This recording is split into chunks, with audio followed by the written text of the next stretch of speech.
আসসালামু আলাইকুম সুপ্রিয় দেশবাসী, শুভ নববর্ষ।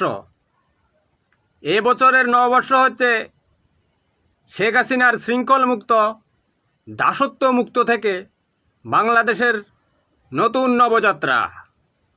সেখানে শেখ হাসিনাও স্থান পেয়েছে, তবে খুবই ভয়ঙ্কর রূপে। আসলে এই ভয়ঙ্করটা কখনোই ফুটিয়ে তোলা সম্ভব নয়, কারণ তার ভিতরে আরও ভয়ঙ্কর এবং বর্বর অসভ্যতা রয়েছে, যেটা হয়তো তার জাহান্নামে যাওয়ার পর যখন তার ঘাড়ের নিচে একটা মেমোরি কার্ড রয়েছে, সেটা আল্লাহ রাব্বুল আলামিন চালু করে দেবে, তখন সেটা দেখা যাবে। সে চেয়েছিল আমাদেরকে হত্যা করে, গুম খুন করে, দাস বানিয়ে তার এখানে সাম্রাজ্য চালাতে, কিন্তু সেটায় সে ব্যর্থ হয়েছে।